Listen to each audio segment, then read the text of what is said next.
What do you need to do to shift into a 7-figure business?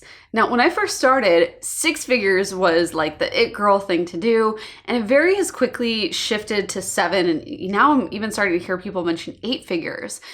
And I just thought I would reflect on the time that I had shifting from 6 figures to 7 and what changed, because that was something that really made a big difference in my life, not just in terms of the income and the revenue that my business then had to play around with, but also in terms of my mindset. And so here are some of the shifts that I experienced. Hopefully you can apply some of these in your own life and start to see the same kind of results that I experienced as well. Hello, welcome back. I'm Christina Scalera, and on this channel, I talk about all things passive income, money, making money, having more money. So if you like those things, then make sure that you're subscribed, because that's what we're all about here. All right, so when I started looking at how my life shifted, the kinds of things that I had to think and believe differently, I was able to distill it down to 5 core principles. The first thing that I learned that really launched my shop into success is that you have to have an audience.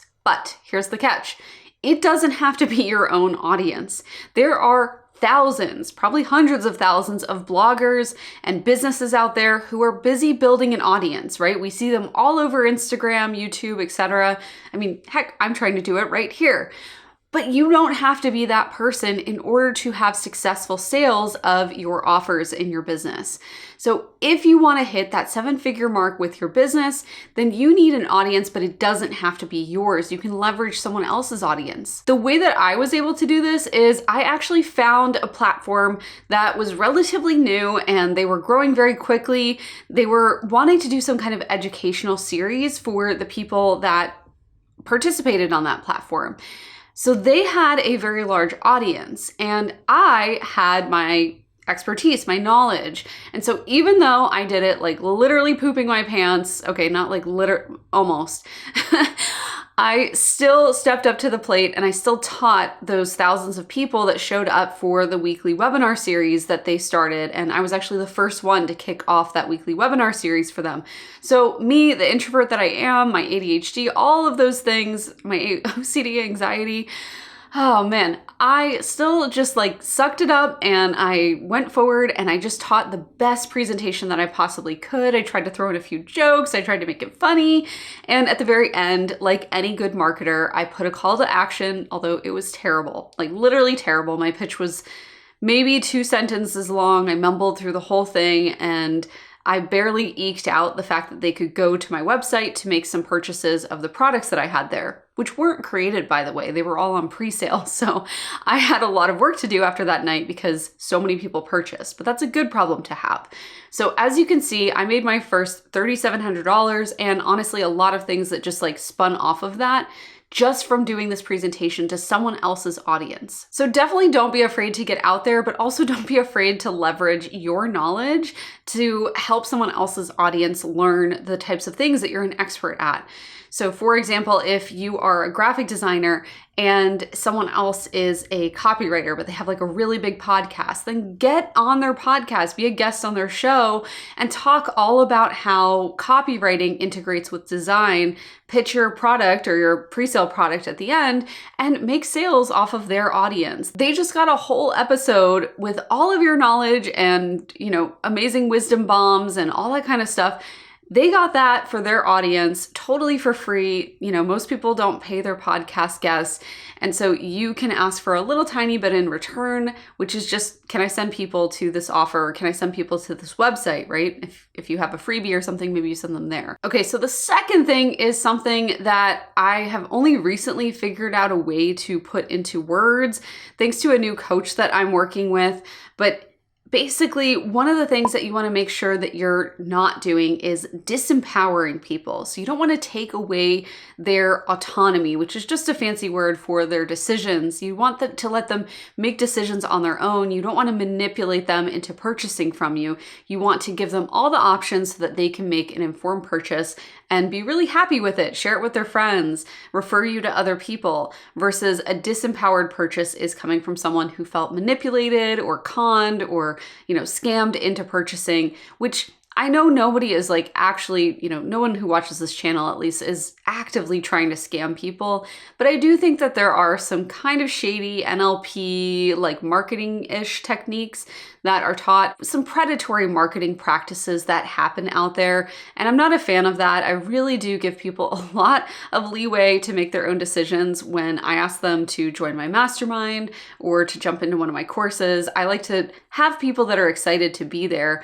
and this also cuts down on my refunds, which is great. So disempowerment looks like acknowledging their flaws, acknowledging all the things that are going wrong in their life, acknowledging all the pain and suffering and everything that they're experiencing. And that's fine if you touch on that, but if that's where you live, that's where you stay with all of your content, all of your sales pages, then you're going to get the type of people that don't have the means or the excitement or the energy to join you on your mission to do whatever it is that you're teaching them, to launch their product, to get more design clients, to sell more with their copy.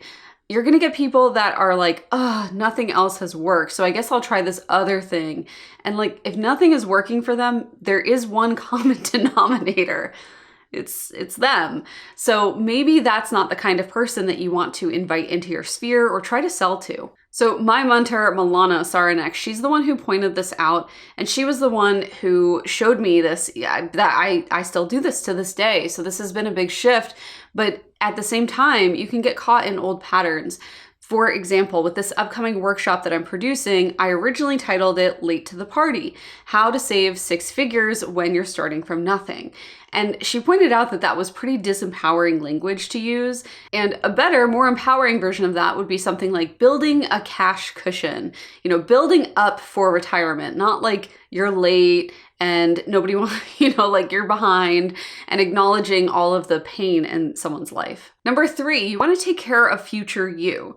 And I started realizing this early on, like there's that saying, how you do one thing is how you do everything. And I don't necessarily agree with that, but I do think that if you consistently do not take care of you today, or you don't set things up that future you will be grateful for, then you're going to run into a lot of issues, and you're never really going to build yourself up to that 7-figure or more business because you haven't taken care of yourself. You don't have the kind of mindset of the person that would be willing to enjoy the work and do the work that it takes to get to the 7 figures.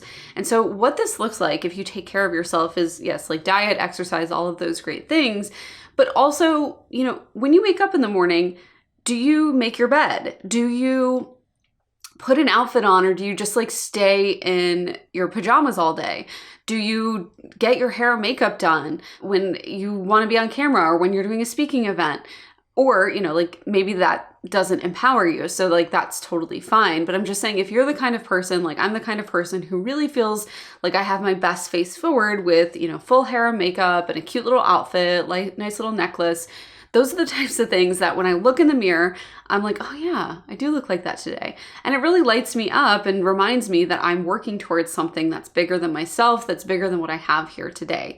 So if you want to be that kind of person, then you have to start acting like that kind of person. You have to start doing the types of things that future you would love you for. Another good example of this is like when you go on vacation, do you clean your house before you leave? I know that it's hectic. I know that it's stressful, but how much more enticing is it to come back from a vacation, which is already hard, right? But you're coming back and you open up that door and it's like everything's clean and orderly. It's really nice versus you come home and you have to spend the whole night cleaning and unpacking and taking care of everything. It's just like, you just want to take care of future you. Start doing some of those activities today and start feeling what that's like to take care of you when you wake up the next morning and your clothes are put out, or, your contacts and everything, your, little like pills or whatever you need for the morning is all set out for you. It feels so good to wake up and have those things that, you're a little groggy, whatever, in the morning, and all of those things are already taken care of. I really feel like, oh my gosh, thank you, past Christina. Every single time I see that set up on my bathroom counter, and I'm just like, yay, Thank you so much for doing that. So there's a lot of moments that I've had like that after hitting 6 figures, getting to 7 figures.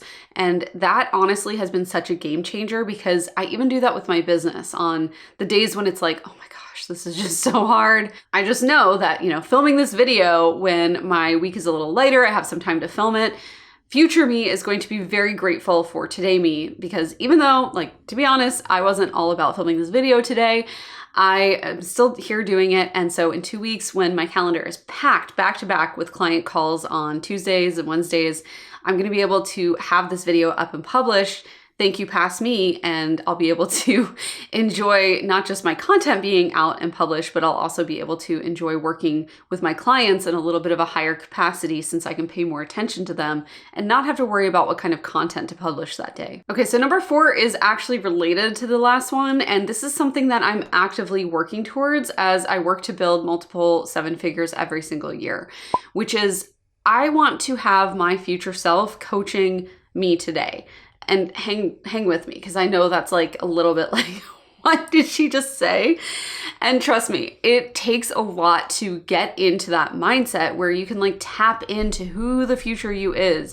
Who are they talking to? What kind of audience do they have? What kind of topics and content are they putting out for that audience? So that's always what I'm trying to do, is talk not just to you guys, my current audience, but also to a future audience. Who would my future self be cultivating in the audience? What kind of things would she say? What kind of things would she wear? Who would she be? How would she do things? So that's the kind of mindset that anybody can slip on with or without a current coach. You can actually use your future self to coach you today. It's just a really fun exercise, not just to see the benefit of it, but also to practice and play around with the growth and development that you're seeking in a very safe container. I mean, there's literally no one else that has to know that you're doing this future self coaching. It could just be you in a journal, or you and your thoughts, you in a bathtub. It could be anything that you want, wherever you feel the most comfortable, the most safe. Play around with this and just kind of see what comes up for you. Okay, so also related to the last 2 is number 5, which is you have to stop living in the past. And I know that I am so guilty of this, because I'm very grateful for where I was versus where I am today and where I came from and all of the great things that I've had to build me up to where I am today. But too much of anything generally isn't a great thing. And so when I am focusing my content around who I used to be versus where I am now, it can be helpful to some people to see that journey. And I really enjoy seeing that journey for other people. I love when people post about that kind of stuff. But at the same time, it's really not helpful, because I'm talking more to people who would be attracted to the past version of me versus the future version of me, which, as we've established, it's really important to differentiate between those two things, because who you were 10 years ago is not who you're going to be in 10 years. And that's both a scary and a beautiful choice, because you get to choose, are you going to be a better person, or are you going to be, are you going to become less of who you want to be and let other things take over and control your life? So the beautiful thing is, though, that you get to choose. You get to step more into a better version of yourself who feels more like you, feels more authentic to you, who has more money, who looks better, who whatever you want to have in that future version of yourself. But if you are spending so much time living in the past, doing, comparisons with your past self, living in past belief systems or patterns that you found yourself in, then that's not really going to serve you, because especially if your past self was not as wealthy as you want to be, or not as, maybe they didn't take as good of care as you want to take care of yourself, then it's really not going to serve you by just sitting and simmering in the past, where you could instead start to imagine what it's like in the future and place yourself there. Now, all of that being said, future past selves, future coaching, the you of today, all that good stuff, I'm still a huge proponent of meditation, yoga, basically anything that brings you back to the present moment, and you can feel into yourself and get a really great awareness of what's going on in your body, in your world, your mental state, your emotions.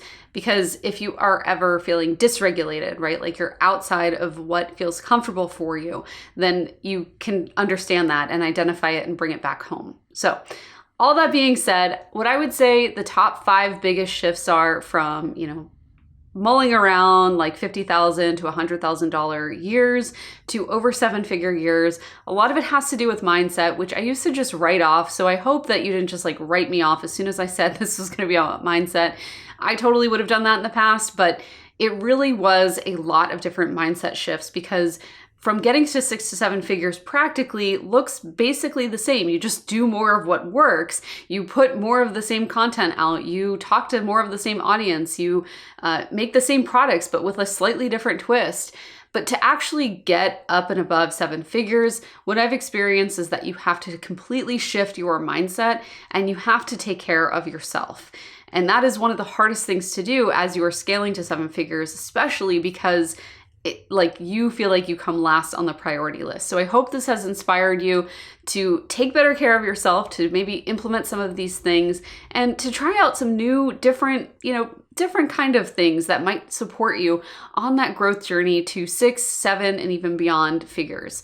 So thank you guys so much for watching. If you're not already liking, subscribed, it makes a huge difference for this channel. So make sure you've done that, and I will see you very, very soon. Bye everyone.